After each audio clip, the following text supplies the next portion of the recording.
Setelah kalimat itu, Hugeng menyampaikan lagi, "Oke, kalau gitu saya mohon maaf atas semua yang pernah saya mungkin mencederai ya hati nurani keluarga. Tapi tolong bantu saya mulai saat ini kita mau tinggal di mana. Karena kita nggak punya rumah, kita nggak punya kendaraan." Pak Harto, terus beliau bilang lagi, dia minta tangan kiri saya untuk numpuk lagi. Jadi kami susun 3. Terus baru beliau sampaikan ke ajudannya, foto. Disitulah foto momen bersejarah buat saya di hari Lebaran pertama. Foto itu jadi. Jadi setelah rumahnya dihancurkan oleh ayahandanya Hugeng dan Hugeng, disitulah ayahandanya menyampaikan kepada Hugeng, "Geng, kita sudah tidak punya apa-apa, yang kita punya hanya nama baik. Jadi tolong jaga nama baik ini sampai anak cucu keturunan."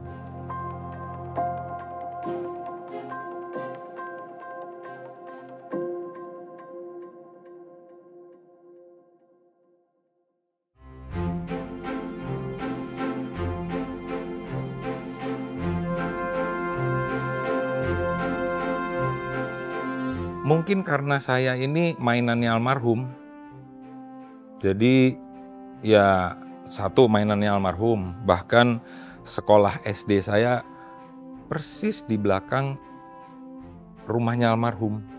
Jadi satu tembok gitu antara halamannya almarhum sama halaman belakang sekolah itu satu tembok gitu. Dan apa ya, hubungan saya sama almarhum itu ya bisa dibilang cukup dekat banget. Kami tidur sama-sama, tapi ya walaupun sama-sama nggak ada itu namanya privilege buat saya tuh nggak ada. Bahkan saya ke sekolah pun tetap jalan kaki, pulang jalan kaki, nggak ada uang jajan. Jadi karena mereka melihat saya tiap hari pulang pergi jalan kaki ya, dan nggak pernah ada yang jemput gitu. Jadi mereka nanya itu, "Ram, bukannya kakek kamu itu ya jenderal polisi," katanya. Saya bilang, "Polisi iya, tapi nggak tahu jenderal apa enggak," gitu. Kenapa saya ngomong begitu? Karena saya nggak pernah melihat satu fotonya almarhum di dalam rumah almarhum itu dengan atribut kebesaran bajunya ya. Nggak pernah ada. Jadi yang saya lihat ya di rumah itu beliau sangat humanis sekali ya. Foto biasa aja, nggak ada ornamen-ornamen kepangkatan itu nggak ada. Makanya saya taunya beliau polisi, udah. Gitu. Jadi ya saya malah taunya dari teman-teman saya itu gitu. Makanya saya menanyakan ke almarhum, "Is it true that you are?" gitu ya. Dia bilang, "Iya, tapi kan nggak harus disampaikan gitu ya. Nggak harus," katanya.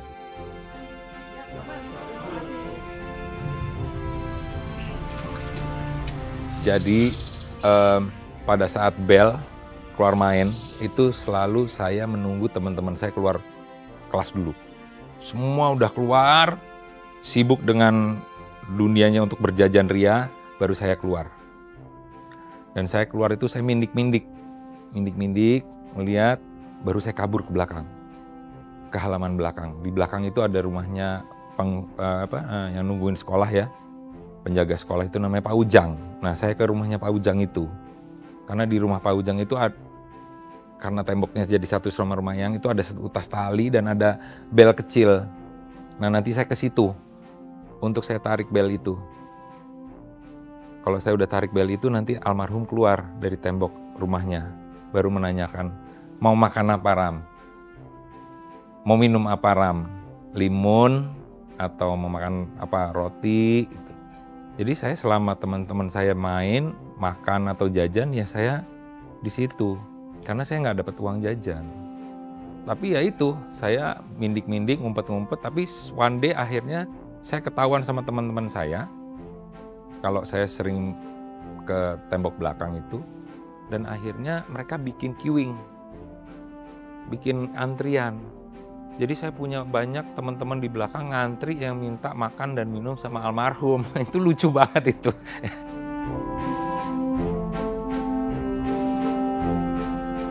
Terus kalau masuk ke rumah almarhum, saya pikir itu cuma tamu saja yang mengisi buku tamu, tapi ternyata ya kita semua satu keluarga kalau masuk ke rumah almarhum itu begitu masuk ke rumah itu ada satu buku besar, mutasi lah kita bilang itu, yang covernya batik itu. Ya saya harus nulis, Rama pulang jam berapa, dari mana. Saya termasuk yang kritis ya.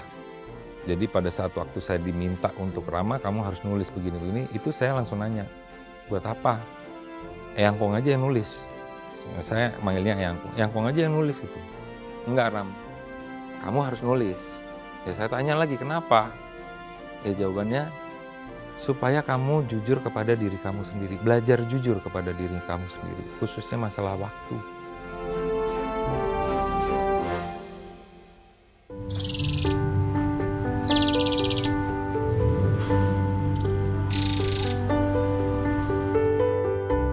Jadi di rumah almarhum itu telepon, lalu ada tape kecil, lalu ada buku mutasi kecil. Nah, jadi kalau misalkan Mas telepon, nanti saya sampaikan ke almarhum itu, Kung ada telepon buat Eyang Kung dari Berita Satu misalkan itu. Nah, sebelum beliau angkat telepon, gagang telepon, itu beliau akan ngelihat dulu timernya di tape itu berapa, 00 berapa, atau 117 misalkan gitu.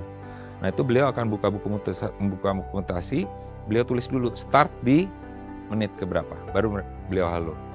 Nanti setelah halo, selesai pembicaraan, beliau tutup, di pause. Setelah direkam itu di pause, beliau akan lihat dari 117 sampai berapa, 2 berapa, atau 3 berapa. Baru beliau catat dan perihalnya apa. Nah nanti di kaset itu beliau akan tulis lagi, menit sekian dengan Berita Satu. Udah cukup. Jadi semua semua pembicaraan, semua data itu tersimpan dengan rapi oleh beliau. Jadi ya kalau kita mau bohong ya susah sekali. Bahkan kalau boleh saya cerita sedikit, waktu saya menikah pun saya mendapatkan hadiah dari almarhum itu berupa kaset, Mas. Waktu itu saya sempat tanya, ini kaset apa? Itu di pelaminan, saya masih ingat banget, di depan istri saya. Ini kaset apa? Kaset saat ijab kabul, saat kamu bersumpah untuk menjadi pasangan hidup daripada istrimu. Pertanyaan saya, buat apa? Supaya kamu ingat, sumpahmu itu bukan kepada kami yang ada di sini, tapi kepada Gusti Allah. Jadi kalau ada apa-apa, pasang itu. Wah, itu kayak rasanya kayak di-swear gitu ya. Gitu sih. Mungkin ini juga berlaku kepada ayah saya, berlaku juga kepada bude saya, tapi mungkin timingnya beda-beda ya. Masanya juga beda-beda, tapi almarhum selalu pada saat saya tidur bersama beliau itu, selain beliau selalu menceritakan filosofi mengenai wayang gitu ya, pewayangan, beliau selalu menyelipkan cerita bagaimana pesan dari almarhum ayahandanya beliau itu pada saat mereka setelah merusak atau menghancurkan semua rumah karena tidak mau rumah tersebut digunakan oleh penjajah, karena ayahnya almarhum itu adalah kepala jaksa kerasidenan Kota Pekalongan. Nah, yang notabene rumah itu ada di lingkungan perkotaan Kota Pekalongan. Jadi setelah rumahnya dihancurkan oleh ayahandanya Hugeng dan Hugeng, disitulah ayahandanya menyampaikan kepada Hugeng, Geng, kita sudah tidak punya apa-apa, yang kita punya hanya nama baik. Jadi tolong jaga nama baik ini sampai anak cucu keturunan. Nah, itu yang diucapkan terus-menerus pada saat kalau saya tidur bersama beliau. Jadi nama baik, kehormatan nama baik itu harus dijaga. Dan kedua, pada saat pesan dari ibundanya almarhum, pada saat almarhum itu diselesaikan masa tugasnya dan kembali ke rumah dan menyampaikan kalau ibu, mulai saat ini saya sudah tidak punya pekerjaan lagi. Nah itu ada kalimat dari ibundanya Pak Hugeng waktu itu yang menyampaikan, "Geng, nggak apa-apa selama kamu menyelesaikan tugas dengan kejujuran, kami masih bisa makan nasi dengan garam." Jadi ada dua yang selalu didengungkan ke kuping kanan kiri saya, yaitu nama baik dan kejujuran.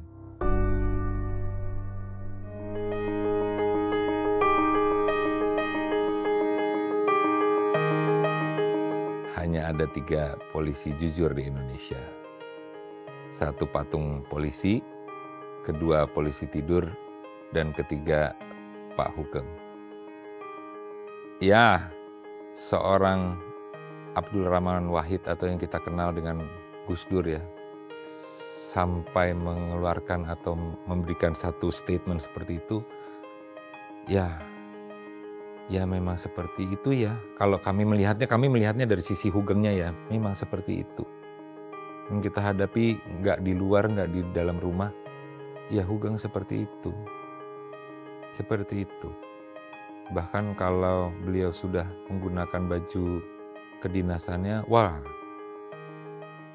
kami melihat sosok yang beda. Dan kami juga keluarga kan seperti tadi di awal saya bilang, kami tidak pernah merasakan menjadi seorang keluarga pejabat.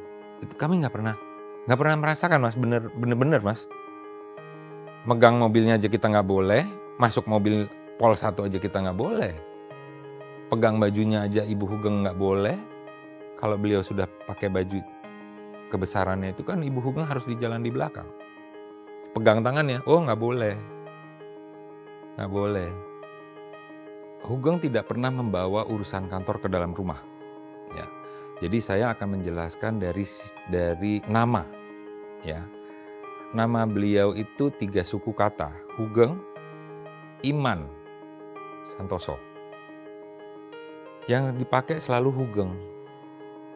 Hugeng di dada, tanda tangan pun Hugeng. Sementara Hugeng itu dalam bahasa Jawa tidak ada artinya, Mas. Coba aja cari, ada nggak artinya? Nggak akan ada artinya.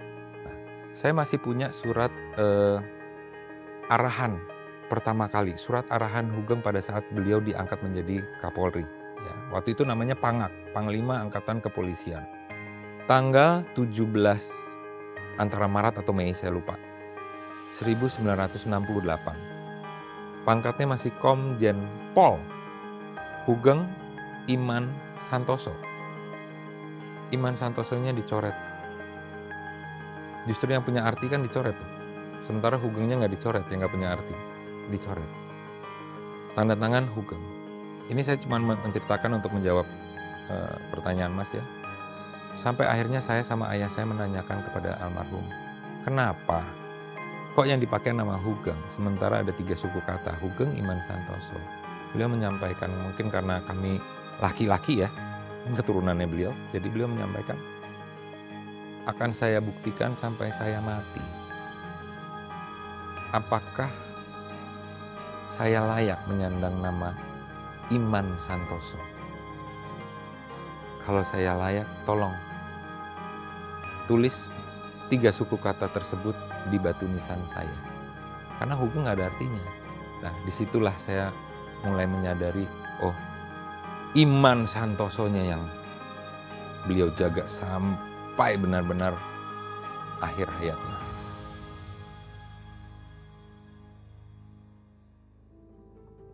Setelah beliau menyampaikan kalau beliau sudah tidak punya pekerjaan lagi dan ibundanya menyampaikan hal itu, kalimat jika kamu menyelesaikan tugas dengan kejujuran, kami masih bisa makan nasi dengan garam, itu menguatkan kami, itu menyemangati kami semua, satu keluarga. Kami keluarga kecil, Mas, nggak besar.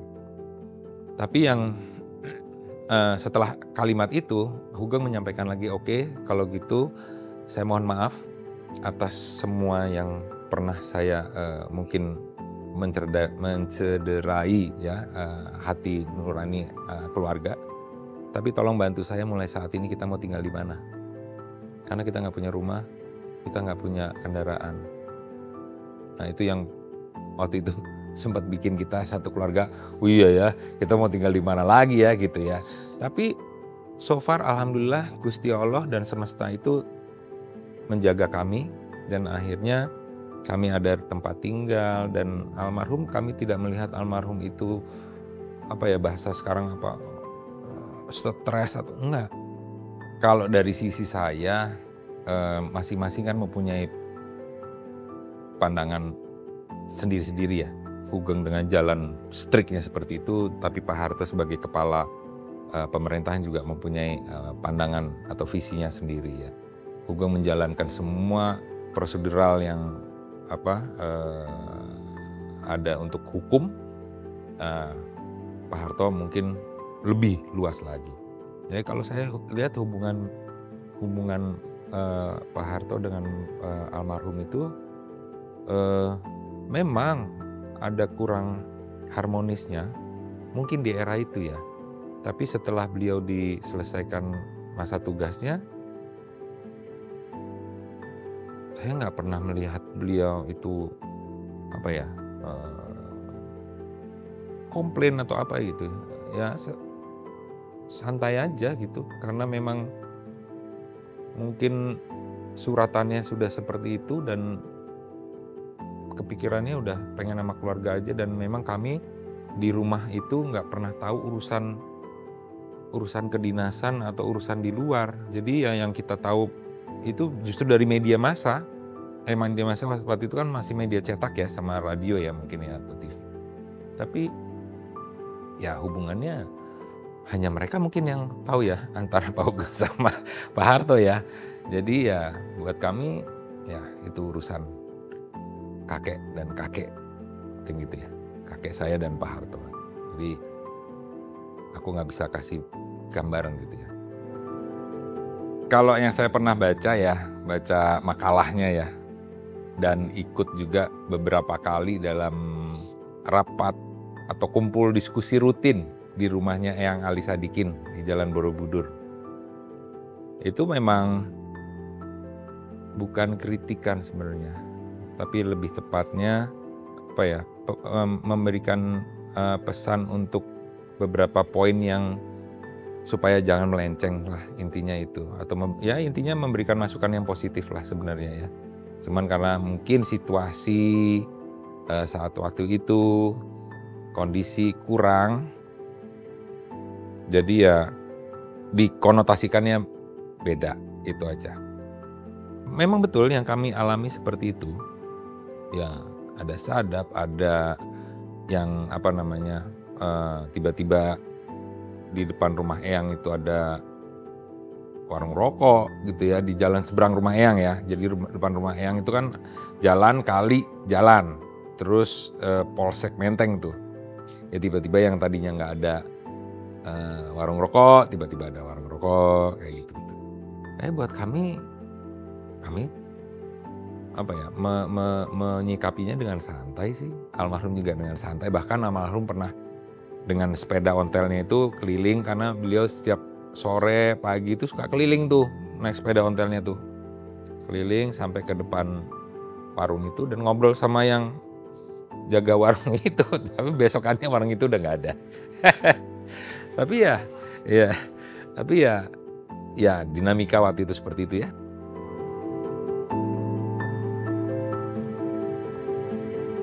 Mungkin lebih tepatnya menggunakan jasa saya ya, bukan saya bekerja. Menggunakan jasa saya, keahlian saya, dan alhamdulillah hasil karya saya, keluarga tersebut menyukainya gitu ya. Awal muasalnya ya saya diminta untuk memotret salah satu pernikahan dari keluarga tersebut ya, cucunya waktu itu. Ya saya bikin foto dan saya bikin packagingnya, saya bikin waktu itu belum musim yang namanya atau belum pernah ada yang bikin as a photo book. Kalau sekarang kan banyak ya photo book ya. Ya udah saya bikin itu semua dan alhamdulillah diterima dengan baik dan mereka suka, dan akhirnya berlanjut sampai ada beberapa kali lah ya saya diminta untuk membuat satu karya di sana, dan akhirnya saya bertemu dengan almarhum Pak Harto, dan saya berkesempatan waktu itu juga diminta untuk menemani beliau pada saat waktu Lebaran, acara Lebaran. Itu ada satu momen yang buat saya atau buat keluarga kami juga nggak pernah terbayangkan, karena di saat itu Pak Harto duduk sendiri, saya duduk di pojok, beliau duduk di kursi, saya duduk di bawah itu, terus tiba-tiba ada ajudan beliau yang menyampaikan kalau fotografer yang di sana itu cucunya mantan Kapolri zaman Bapak. Terus beliau cuma menanyakan kepada ajudannya siapa, terus ajudan menyampaikan Pak Hugeng Pak. Gitu. Terus saya di situ agak grogi gitu ya, tapi beliau manggil saya langsung sigap dengan kamera saya. Tapi ternyata beliau bilang,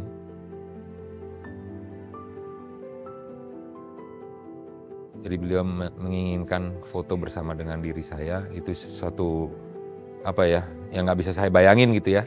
Dan saya cuma bilang, aduh, ini siapa yang mau foto gitu kan. Akhirnya ajudannya menyampaikan, biar saya saja Mas yang foto, Mas Rahmat tinggal arahkan, atau saya tinggal pencet aja, tapi tolong saya diarahkan. Ya udah, akhirnya saya arahkan di sudut kirinya Pak Harto, terus saya duduk di sebelah kanannya Pak Harto.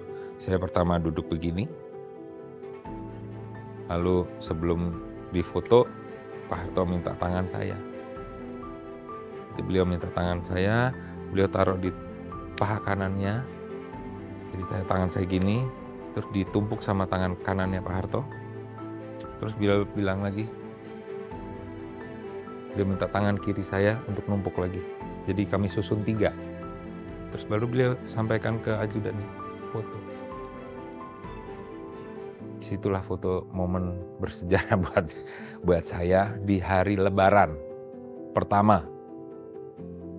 Foto itu jadi.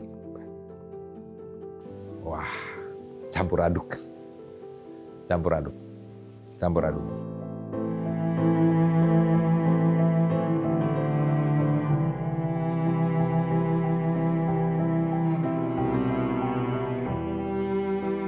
Pak Lisa sudah hadir pada saat Ibu Hugeng genap berusia 100 tahun, tanggal 23 Juni 2025 tahun ini, kemarin bulan Juni.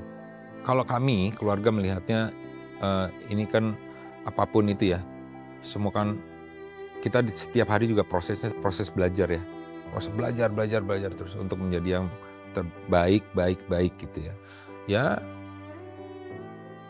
penilaian saya dalam program ini cukup baik ya untuk menjadi Bayangkara sejati yang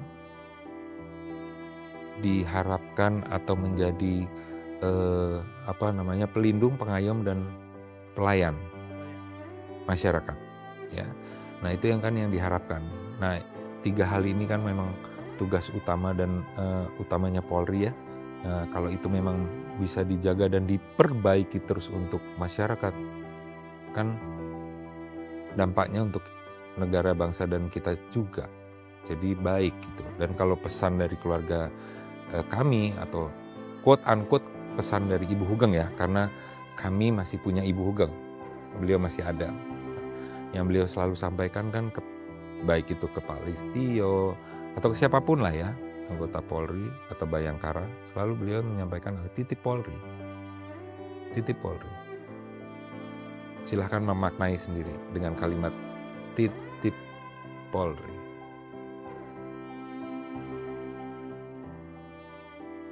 Wah, gini, saya ambil pengalaman aja ya. Kalau Mas tadi tanya mengenai situasi Polri saat ini, saya ambil pengalaman almarhum gini. Satu hari memang pernah waktu itu Mabes Polri kebakaran. Itu beliau naik mobil Panther waktu itu. Itu menyambangi atau mendekati area Mabes Polri dan beliau nangis. Udah itu aja. Aku kasih gambaran ya. Beliau melihat markas besar Kepolisian Republik Indonesia kebakaran, waktu itu beliau nangis. Beliau itu cinta sekali dan bangga sekali akan Polri. Cinta dan bangga. Nah, silahkan menginterpretasikan sendiri. Kalau melihat situasi seperti ini, seperti apa beliau. Gitu. Tapi apapun, beliau tetap cinta dan bangga terhadap Polri.